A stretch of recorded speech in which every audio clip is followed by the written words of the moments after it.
وہ حضور کا ہر حکم ماننے میں جلدی کرتے تھے. ہم نہ دیر کرتے ہیں. نماز شروع کرنے میں بھی دیر ہے، داڑھی رکھنے میں بھی ابھی دیر ہے، حلال حرام کی تمیز شروع کرنے میں بھی. ناراض نہ ہونا، تاریخیں دیتے ہیں، کہتے ہیں بس وہ فلانا کام ہو جائے اس کے بعد میں ٹھیک ہوں. وہ میرے بھائی، ہم لیٹ ہیں اور موت لیٹ نہیں کرتی. او پہ دس دیاں قبراں تے جنہاں تے پھل پے، ادھروں کوئی نہیں جے آوندا، ادھروں تے لکھا گئے. موت بالکل اپنے وقت پہ آتی ہے، لیٹ نہیں ہوتی. ہم لیٹ ہیں، عمل کرنے میں لیٹ ہیں. داڑیاں سفید ہو رہی ہیں میری طرح کے لوگوں کی، اور عمریں اوپر ہو رہی ہیں، بچے جوان ہو رہے ہیں، لیکن ہم توجہ نہیں کر رہے کہ وقت ہمارے ہاتھوں سے ریت کی طرح نکلتا جا رہا. ہمیں خیال ہی نہیں آ رہا، ہم وہ ذوق نہیں پیدا کر رہے کہ ہمیں جلد از جلد عمل کی طرف بڑھنا چاہیے. چھوڑو بیٹا، اذان سنیں جی سارے دوست توجہ سے. اللہ تعالیٰ علیہ وسلم نے نا ایک یہودی سے گھوڑا خریدا. کریم نے اسے کہا یہ طے ہو گئی رقم، تو یہاں رک، میں گھر سے پیسے لے کے آیا. محبوب پیسے لے کے واپس آئے. اس سے لوگوں نے کہا تم نے تو سستا بیچ دیا ہے، مکر جاؤ. وہ مکر گیا. اب جب سودا ہوا تھا، یا وہ شخص تھا یہودی یا حضور علیہ السلام تھے، تیسرا کو تھا ہی نہیں، مکر گیا. نبی کریم صلی اللہ تعالیٰ علیہ وسلم نے فرمایا یہ پیسے لو، گھوڑا دو. میں جاؤں تو کہنے لگا کون سا گھوڑا، کیسا گھوڑا، میں نے تو بیچا ہی نہیں. جب بات بڑھ گئی تو لوگ جمع ہو گئے، مسلمان بھی، یہودی بھی، غیر مسلم بھی، سب اکٹھے ہو گئے. جب بات تھوڑی ہونے لگتی ہے تو وہاں رش بھی ہو جاتا ہے. لوگ جمع ہوئے تو ہماری پنچایتوں میں بھی آپ نے دیکھا ہوگا کہ لوگ ایک بات کر دیتے ہیں، کہتے ہیں فلانا بندہ کہہ دینا اگر تو میں یہ کام کر دوں گا. اچھا، وہ نام ایسے بندے کا لیتے ہیں یا پہیلی ایسی ڈالتے ہیں جو پوری نہ ہو سکے. تو وہ یہودی کہنے لگا جی ایک بندہ بھی اگر کہہ دینا، آپ کی شریعت میں اصول ہے نا کہ گواہ پیش کیے جاتے ہیں، تو ایک بندہ بھی اگر کہہ دے کہ میں نے گھوڑا بیچا ہے اور آپ نے خریدا، زیادہ نہیں ایک، تو میں دے دیتا ہوں. اب وہاں تھا ہی کوئی نہیں، گواہی کیسے ہو؟ حضرت ابو خزیمہ رضی اللہ تعالیٰ عنہ صحابی ہیں، یہ صحابہ کے اس مجمع کے بیچ کھڑے تھے. ہاتھ کھڑا کر کے کہنے لگے میں گواہی دیتا ہوں میرے نبی نے خریدا ہے. اب اس نے کہا تھا اگر ایک بندہ بھی کہہ دے تو میں دے دوں گا، تو ایک نے کہہ دیا، اسے دینا پڑا. گھوڑا دے دیا، پیسے لیے، وہ چلا گیا. تو محبوب کریم علیہ السلام فرمانے لگے خزیمہ تم نے تو دیکھا ہی نہیں. عرض کی یا رسول اللہ، جب آپ کی زبان پر ایمان لا کر میں نے آسمان کی خبروں پر یقین کر لیا، میں نے تو جنت بھی نہیں دیکھی، میں نے تو دوزخ بھی نہیں دیکھی، میں نے تو فرشتے بھی نہیں دیکھے، میں تو جسے سجدہ کرتا ہوں وہ رب بھی نہیں دیکھا، میں نے تو اتنی بڑی باتیں آپ کے کہنے پر مان لی ہیں، تو گھوڑا تو چیز ہی کوئی نہیں. اللہ کو مان لیا ہے آپ کے کہنے پر، گویا تو گھوڑا تو کوئی چیز ہی نہیں. جب یہ مضبوطی ایمان نصیب ہو کہ جو حضور فرما دے حق اور سچ ہے، یہ ہمیں صحابہ نے سکھایا کہ محبوب کی زبان سے جو نکل آئے. اب جب انہوں نے یہ بات کی نا تو نبی کریم نے انعام دیا.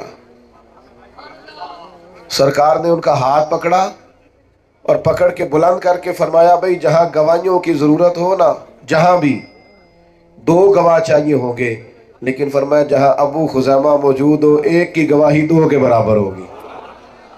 مضبوط ایمان، یقین، طاقتور.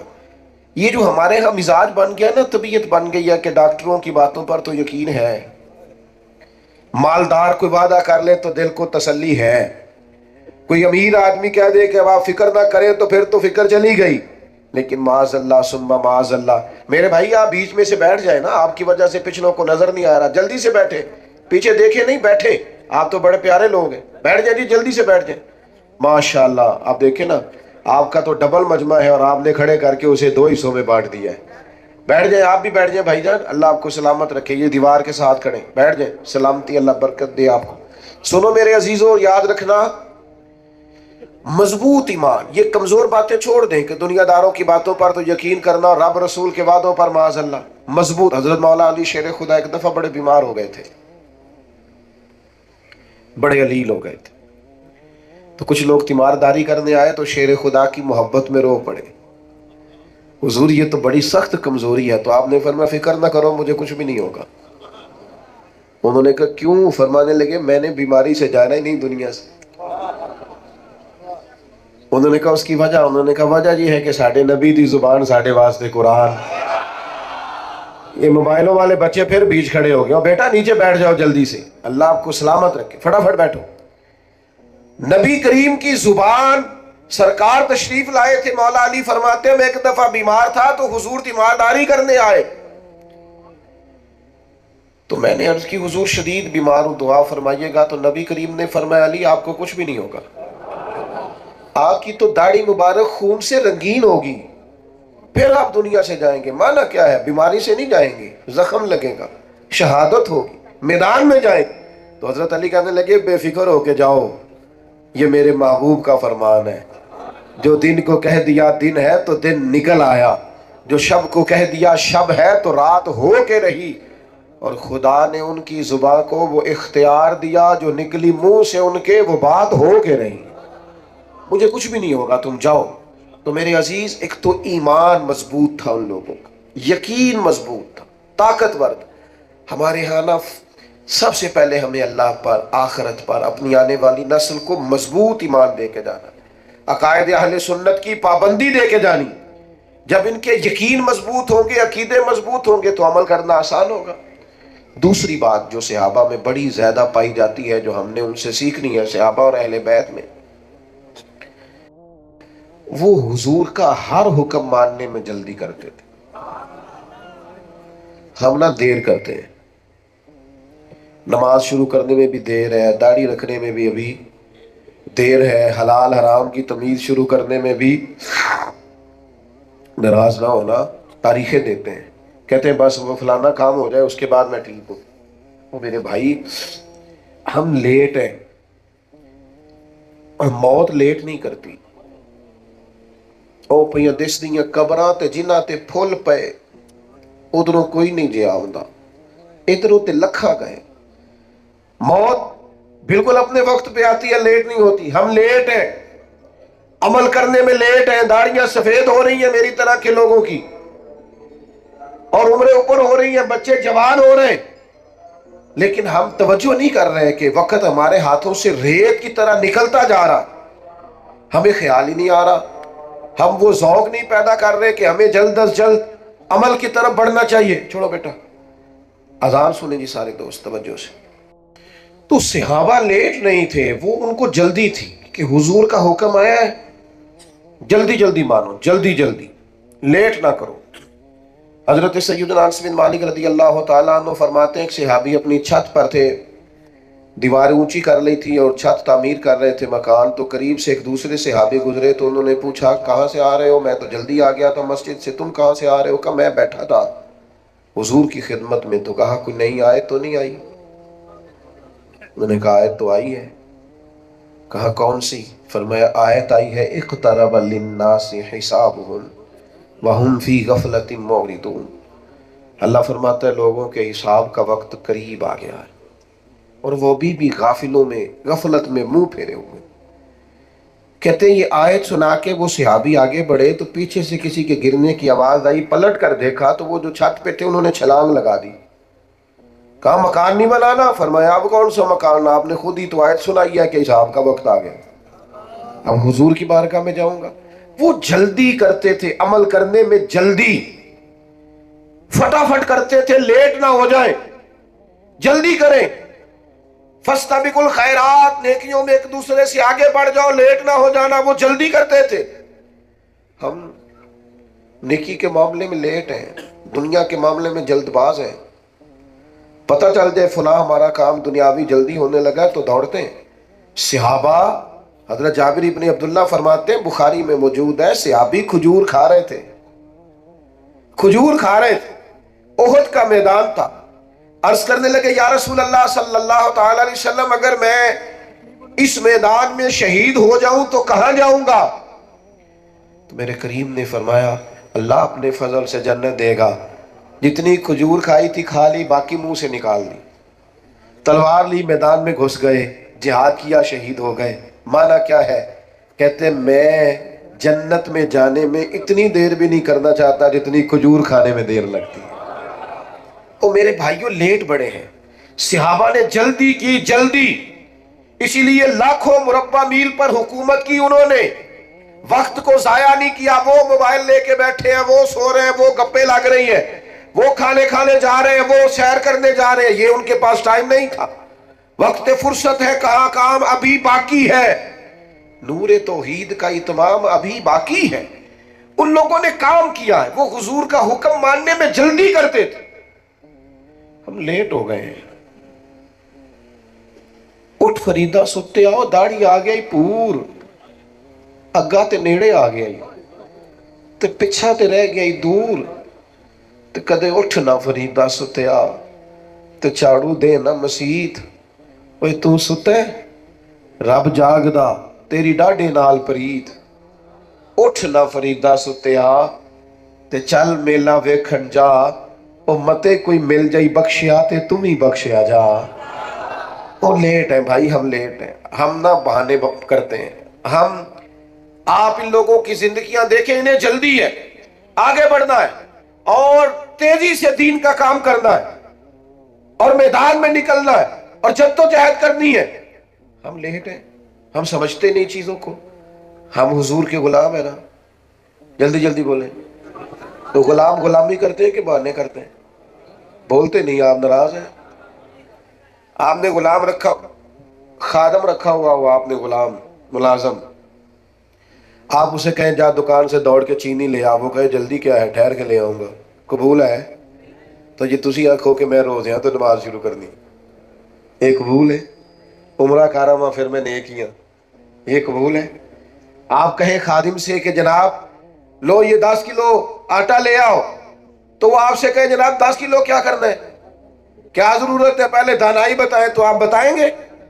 غلام حکمتیں نہیں پوچھتے، وہ تو غلامی کرتے ہیں. امام احمد بن حنبل غلام خرید کے لائے تو فرمایا تیرا نام کیا ہے؟ کہنے لگا سونیا غلاموں کے نام نہیں ہوتے. اوئے ہوئے، آپ کسی کو بھی آواز دیں گے میں سمجھوں گا میرے آقا نے بلایا ہے. فرماتے اس کی پہلی بات پر ہی مجھے وجد ہو گیا. میں نے پوچھا کھائے گا کیا؟ کہنے لگا حضور غلاموں کے نخرے نہیں ہوتے. بیٹا آپ نہ کرو، یہ ادھر سامنے بیٹھتے اگر آپ کو یہ کام کرنا تو آپ توجہ میری بات پر رکھیں. اللہ آپ کو سلامتی عطا کرے. نام کیا ہے؟ حضور جس نام سے کھاؤ گے کیا؟ تو فرمایا حضور جو آپ کہیں گے کھا لوں گا، غلاموں کے نخرے نہیں ہوتے. تو امام صاحب کہتے ہیں تیسری بات پوچھی، میں نے کہا کوئی کمرہ پسند کر لو، کہاں رہو گے؟ کہنے لگا حضور جہاں آپ کہیں گے. فرماتے میں نے کہا سینے سے لگ جا، تو آزاد ہے، تو غلام تو نہیں، تو آقا بننے کے قابل ہے. تیری سوچ بڑی نکھری ہوئی ہے نا، تیرا انداز بڑا انوکھا ہے، تیری طرز بڑی عمدہ ہے. بٹھا دیں جی بٹھا دیں. نبی پاک صلی اللہ تعالیٰ علیہ وسلم جمعہ پڑھا رہے تھے. یہ ابھی تھوڑا تھوڑا مجھے کہنا پڑ رہا ہے نا، آپ یہ نہ کریں، آپ بیٹھ جائیں، آپ بات سنیں، وہ الگ بات ہے. کچھ مان لیتے ہیں، کچھ جو ہوتے ہیں وہ ذرا زیادہ سیانے ہوتے ہیں، نہیں بھی کئی دفعہ سنتے بات. تو سرکار جمعہ پڑھا رہے تھے، توجہ ہے آپ کی میری بات پر. تو حضور نے جمعہ پڑھاتے پڑھاتے ایک بندے سے فرمایا بیٹھ جاؤ. ایک سے کہا، ایک قبیلہ بنو غنم میں تھے، ابھی ان کے کان میں آواز گئی، وہ وہیں بیٹھ گئے. ایک مسجد کے دروازے میں تھے، کان میں آواز گئی وہیں. ایک ابھی اس کونے میں تھے، کان میں آواز گئی وہیں. نماز کے جمعے کے بعد حضور نے فرمایا آپ کہاں تھے، آپ کہاں تھے؟ آپ حضور وہ آپ نے کہا تھا بیٹھ جاؤ تو میں بیٹھ گیا. فرمایا آپ سے تو کہا ہی نہیں، آپ سے تو کہا ہی نہیں، وہ تو ان سے کہا تھا. حضور آپ نے نام تو نہیں نہ لیا، آپ نے نام تو نہیں نہ لیا. آپ نے کوئی سانو تے قید سجن دا کہنا ہے، او جنج رکھے ایسا اونج رہنا ہے. اور نظریہ یہ ہے کہ جیم جان دا کچھ وسا نہیں ہو، جان یار نو دے تے شاد ہو جا. اسے دل دہن فساد سارے، دل دل بر نو دے تے آزاد ہو جا. جے رکھے آباد تے رو وسدا، تے جدو کرے برباد برباد ہو جا. دے دے قربان کر دے جان مال اولاد دے دے، پھر سنبھال کے نہ رکھ. نہ بچا بچا کے تو رکھ اسے، تیرا آئینہ ہے وہ آئینہ. شکستہ ہو تو عزیز تر ہے نگاہ آئینہ ساز میں. صحابہ جلدی کرتے تھے. تیسری بات آخرت کی بڑی فکر لگ گئی تھی، اس گھر کی نہیں اس گھر کی پرواہ تھی۔ ہمیں نا یہاں کی زیادہ ٹینشن ہے، میرا گھر، میرا مکان، میرے بچے، کار، بنگلہ، کوٹھی۔ صبح کے اٹھے ہیں ہم، جو سویرے 5 بجے 5:15 اٹھ گیا تھا نماز کے لیے، وہ بتائے نا اس وقت سے لے کر اب تک دنیا کے لیے کتنے کام کیے اور اپنی آخرت کے لیے کتنے کام کیے۔ ہم کیا کرتے ہیں؟ آخرت کا مزاج میں، اللہ کہتا ہے قرآن مجید میں وَالْآخِرَةُ خَيْرٌ وَأَبْقَىٰ، آخرت تمہارے لیے بہتر بھی ہے اور باقی رہنے والی بھی ہے۔ چند روزہ دنیا کے لیے ساری تک تو آپ ضرور دنیا داری کریں، ویسے اسلام میں دنیا داری کوئی نہیں ہے، اسلام میں دین ہی دین ہے۔ ناراض ہو گئے ہو؟ نہیں ہے، کو رہے ہیں کچھ دوست میں کافی زیادہ۔ اسلام میں دنیا داری، روزی روٹی کمانا دنیا نہیں دین ہے، رزق حلال کمانا دنیا، وہ کیا ہے؟ بچوں کو رزق کما کے لا کے کھلانا، اسے تو نبی پاک نے صدقہ کہا ہے۔ بیوی کے منہ میں لقمہ دینا صدقہ ہے۔ ماں باپ کا تو چہرہ مسکرا کے دیکھنے سے حج کا ثواب ہوتا ہے۔ یہ تو سارا دین ہے، دنیا تھوڑی ہے۔ ہم نے دنیا بنا لیا جب حلال حرام کی پرواہ نہیں کی، ہم نے دنیا بنا لیا جب مال کماتے نماز چھوڑ دی ہے، ہم نے اس کو دنیا بنایا ہے، ورنہ یہ دنیا، اسلام میں سارا دین ہی دین ہے۔ اور میرے سنگیوں، میرے دوستوں، اتنی محبت سے آپ آئے ہیں اور اتنی بڑی تعداد میں آئے، خدا را کچھ تھوڑی سی یار اپنی آخرت کی فکر، تھوڑی سی۔ آج گئے نا دنیا سے، سویرے دوستوں کو دوست نئے مل جائیں گے، بچے بھی پل جاتے ہیں، کوئی کچھ نہیں ہوگا، کسی کا کوئی نقصان نہیں، لیکن میں نے اپنا حساب دینا ہے، آپ نے اپنا حساب دینا۔ ہماری آخرت کا مسئلہ گڑبڑ ہے۔ دنیا میں تھوڑی تکلیف بھی سہنی پڑتی ہے تو سہ لو، یہ صحابہ کا طریقہ ہے۔ آخرت ٹھیک رکھو اپنی، تھوڑی توجہ کرو۔ ہم نے بڑے جنازے پڑھے ہیں، ہم نے بڑے لوگوں کو قبروں میں اترتے دیکھا ہے۔ قبرستانوں میں جا کے کبھی دیکھو، بڑے بڑے جج، وکیل، سرمایہ دار، تاجر، عالم، مفتی، پیر، شیخ، مولوی سب لیٹے، اور کسی کا لحاظ نہیں۔ جب وقت آئے گا جانا ہے، تھوڑی دنیا مشکل میں بھی گزارنی پڑتی ہے تو گزار لو، اپنی آخرت کو نقصان نہ ہونے دینا۔ حضرت مولا علی شیر خدا فرماتے ہیں کچھ لوگ دنیا کے بندے ہوتے ہیں، کچھ آخرت کے۔ دنیا کے بندے نہ بننا، آخرت کے بندے بننا۔ میں باتیں زیادہ کر نہیں سکتا، اذان ہو گئی ہے، سب نے نماز کی طرف بڑھنا ہے، بس بات سمیٹنے کی طرف جا رہا ہوں۔ فکر آخرت، ہماری قبر اشر ٹھیک ہو۔ میں دوستوں سے، یہ دوست دوڑتے ہیں نا ہاتھ چومنے کے لیے، فوٹو کھینچنے کے لیے، آپ جتنے بیٹھے ہیں میں آپ سب سے زیادہ گنہگار ہوں۔ میں کوئی عاجزی نہیں کر رہا، میں صحیح کہہ رہا ہوں، پتہ سارا ہے سردار نو کیتیاں دا۔ ہاں، کسی کی غلطیوں کا تو شک ہوتا ہے، اپنا تو بندے کو پاک ہوتا ہے۔ اس لیے زیادہ گنہگار ہے کہ ہماری ذمہ داریاں زیادہ ہیں، تو مجھے کئی دفعہ لگتا ہے کہ ہم سے پوری نہیں ہو پا رہی، جو لوگ ہمیں سمجھتے ہیں وہ ہم کر نہیں پاتے، اس لیے اپنے آپ کو زیادہ غلطی پر شمار کرتے۔ او خدا کے بندو، کوئی فائدہ نہیں آپ کو، کم از کم میری طرح کے بندے کہ آپ ہاتھ چومے پیچھے بھاگے، ہماری کوئی بات مانے، آپ کوئی ایک آدھ بات مانے تاکہ ہمارے گناہ معاف ہو۔ رب قیامت میں کہے تیری وجہ سے بندہ مسجد گیا تھا، جا تجھے معاف کیا۔ لیکن ہم نے ساری زندگی تصویروں کا رٹا ہی نہیں چھوڑا، ساری زندگی ہم نے یہی نہیں چھوڑا کہ فوٹو کسی طریقے بن جائے۔ باہر نکلو اب ان چیزوں سے، اپنی آخرت کے لیے وَالْآخِرَةُ خَيْرٌ وَأَبْقَىٰ۔ یہ حدیث سنا کے اپنی بات مکمل کروں گا، اور اس کو آپ نے یاد رکھنا ہے۔ ایک خاتون بخاری شریف میں موجود ہے، نبی پاک کے پاس آئی اور وہ مرگی کی مریضہ تھی۔ یا رسول اللہ مرگی دعا کر دے، اور آئی اس دروازے پہ ہے جہاں بس تھوڑا لعاب دہن لگتا ہے، اللہ شفائیں عطا کر دیتا ہے۔ لمبی بات ہی کوئی نہیں، ذرا بس لعاب، اوہو ہو، حضرت عبداللہ ابن عتیق کی پنڈلی ٹوٹ گئی، صحیح بخاری میں، حضور نے لعاب دہن لگایا، شفا ہو گئی۔ اس پر درجنوں دلائل میں دے سکتا ہوں پر وقت نہیں۔ اس نے کہا یا رسول اللہ مجھے مرگی ہے، دعا کر دے، تو حضور تو سب کے لیے دعا کرتے، لعاب دہن لگاتے، پر آج عقیدہ سمجھایا امت کو۔ حضور نے فرمایا اگر تو کہے تو دعا کرتا ہوں اللہ شفا دے گا، اور اگر کرے صبر۔ معنی کیا ہے؟ مرگی کے ساتھ ہی گزارا کرے، پھر کیا ملے گا؟ تو حضور فرماتے ہیں پھر جنت ملے گی۔ سودا ہونے لگا ہے۔